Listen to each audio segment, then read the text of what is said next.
Sana magandang araw para matuto. Welcome back sa YouTube channel natin or sa Facebook kung sa Facebook mo ito pinapanood. Ako po si Architect Ed. Sa episode na ito, pag-usapan natin ang tungkol sa brutalism. Isang architectural style post-war na it's either you'll love it or you'll hate it. Bakit? At bakit parang bumabalik yata itong architectural style na ito, lalo na dito sa Philippines. Check this out. Sana magandang araw para matuto. Welcome back sa YouTube channel natin or sa Facebook.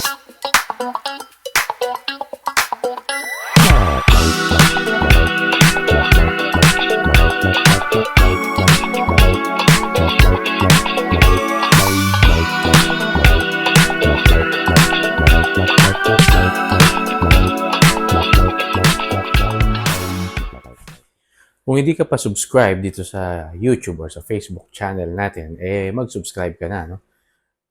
Meron tayong mahigit, hindi ko na mabilang, 600 plus na mga videos tungkol sa architecture, construction, and project management sa channel na ito. Okay, so straight to the topic. No? Ano ba yung brutalism? Brutalism ay konkreto lang. No? Walang ornaments. No? Ang mga prime mover nito, dito sa Pilipinas na lang pag-usapan natin, no? Siyempre, kilala natin. Lindy Locsin, Leandro V. Locsin, lodi ng mga arkitektong Pilipino yan. Isa na ako dun. No? Kasi nga, gusto ko talaga yung brutalism. Gusto ko yan. So, si Lindy Locsin, Leandro Locsin, ang isa sa mga pinaka sikat. Ano ba yung mga ginawa ni Leandro Locsin na brutalist buildings? E di yung CCP, no? Yung PICC, no? Yung NAIA. Ito yung mga buildings na walang pintura. Konkreto lang, o kaya wash out na kulay bato.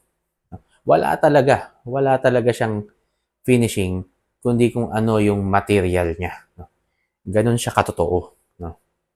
At itong brutalist architecture nito sa ibang bansa, no? Especially sa European countries, no? Matagal na ito, no? Kasing aga pa nung mga late 30s, yan, gumagawa na sila niyan. No? At isa nga sa mga sikat, no? Sa brutalism ay yung mga kilalang arkitekto na sina Mies van der Rohe, sila Le Corbusier, na yung kanilang mga trabaho ay mga monumental buildings, no, na puro konkreto, no. Kaya parang naging simbolo siya ng no, machismo, no. Medyo masokista yung dating, no? At na i-connect siya, no, sa sa dictatorship, no? Sa violence, no? Sa ano ba tawag ito? Authority. Kaya karamihan noon ay talagang brutalist yung style ng mga buildings. Kung ito ay building ng gobyerno, mga institusyon, ito sa Pilipinas, no? Yung Bangko Sentral. Yan. Tapos yung mga ospital, heart center, di ba? Yung mga building ng gobyerno, lalo na nung 70s, talagang sumikat itong brutalism sa Pilipinas. At kahit yung mga bahay ng mga Pilipino noong mga panahon na yon ay naging ganyan nga ang tema. So, bakit it's either you'll love it or you'll hate it? Kasi nga, hindi ito para sa lahat. No? Sino ba naman, sa 10, sinong tataas ang kamay? Sa 10, sino ang gusto na walang pintura yung bahay? Di ba? Baka dalawa lang, o baka isa, o baka wala pa. So, hindi lahat, no, ay gugustuhin ito. Pero ako, bahay ko, ganito. No? Yan, no? Ito, office ko to, No? Pero bahay ko rin to. Yan. Walang kulay. No? Kulay gray lang. No? Pero, ang totoo, nagbagong anyo na yan. Yung brutalist architecture dito sa Pilipinas. No? Bakit ba nagbabalik itong brutalist architecture na ito? Ang totoo, hindi ko rin alam kung bakit nagbabalik, no? Pero kayong mga Gen Z, yan, kakakape nyo sa Starbucks. Ewan ko, no? Ako, meron akong sariling theory dyan. Kasi nga, gusto nating magtipid. Diba? Marami yan, gustong magtipid. Pero gusto yung architecture, malakas ang dating. No? Kaya, medyo nagbagong anyo yung brutalism na yan. Tinawag nilang industrial. No? Modern industrial. Diba, mga New York style na mga apartment, no? Kapag nanonood ka ng mga American sitcoms, no? Mga ganyan yung mga itsura ng mga apartment ng mga ano, no, character, no? So, nakalabas yung mga pipes, no? Bricks kung bricks, no? Concrete kung concrete, kahoy kung kahoy. Ayan yung mga elements ng ano eh, ng brutalism. Being true to your material. No? Kung ang material mo ay kahoy, kahoy lang ang kulay niyan, no? Walang iba. Kung ang material mo ay konkreto, kulay ng konkreto yan. Baton brut, sabi ng mga French ba yun? Ibig sabihin, raw concrete. Yan. So, itong mga industrialista, ganyan na, no, nag-design ng mga coffee shop, no? Na ganyan ang tema, no? Tapos, yung mga bahay din, no?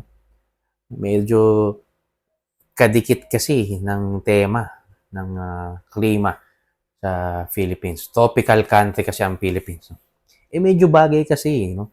Yung ganitong style sa tropical setting. Tingnan mo, yung konkreto, hayaan mo lang na magkaroon niya ng lumot, no? Over a period of time. No? Magkakaroon siya ng patina effect. No? Magkakaroon ng maberde-berdeng agiw, anong tawag yan? Lumot. Tapos meron kang wild na tropical garden. Meron kang mga malalaking mga dahon dyan. No? Photos o monstera o anumang halaman. No? Ang ganda tignan, di ba? No? Siyempre, hindi para sa lahat yan. No? Pero may mga nagagandahan. No? Tapos meron kang play of shadows, no? Patong-patong na texture, no? At nagre-reflect na liwanag. Ang ganda. No? Ako gandang-ganda dyan. No? At yun nga, yung brutalism, parang maganda siya habang siya ay naluluma. No?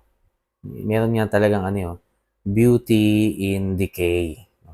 Wabi-sabi, sabi ng mga Hapon. Wabi-sabi. So, hayaan mo lang siyang mag-age. Yun nga yung tinatawag na patina effect. So, yan yung ano no? Yan yung nangyayari sa brutalist na mga surfaces. Kasi nga, konkreto lang siya, bato lang siya. No? Kapag nag-age siya, no? Nagkakaroon siya ng natural na design. No? Parang dinidesign siya ng Diyos. No? Pinagpapatuloy ng Diyos yung design. No? Medyo malalim, ano? Malalim itong ano, no? Brutalist architecture. No? Kaya kung medyo artistic ka, no? Malalim yung sense of ano mo, no? Individuality mo, medyo creative ka, medyo suplado ka, magugustuhan mo yung tema na yan, yung brutalism. So ngayon, medyo ginagamit natin yan, no, sa mga projects natin, yung bahay na brutal, no, yung Japinoy na hindi ko pa nabibenta pa, gusto nyong bilhin, no, pwede pa, available pa. Yung Casa Nara, meron din ganyang element. Yung ginagawa kong bahay na pantropiko. sa May mga ganyang tema. Ano pa ba yung mga ginawa? Limutan ko na eh. So yan ang nangingibabaw sa mga designs ko. No? Kaya hindi ako bago na. Hindi na ako bago. Marami na kami na gumagawa nito. No? At ang brutalism ay masasabi natin na terno. Terno siya sa setting ng Pilipinas.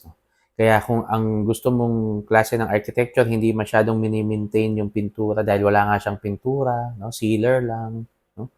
Medyo malalim yung dating. No? Medyo merong, ano nga, no? Pag tinignan mo, malilito ka talaga. Ano ba tong bahay na to? Maganda ba to o pangit? Mapapaisip ka. yung medyo astig yung dating, no? Para sa'yo to. Itong brutalism. No? Okay, so hanggang dyan na lang muna. Kwentuhan lang to, no? Pero sana may natutunan kayo. No? Kita-kita po ulit tayo sa susunod. At sana ay kung hindi ka pa subscribe, mag-subscribe ka na. Kung hindi ka pa nagpa-follow, mag-follow ka na. Okay, maraming salamat po. Hanggang sa susunod, mag-ingat po tayong lahat. Ako po, si Architect Ed. Bye.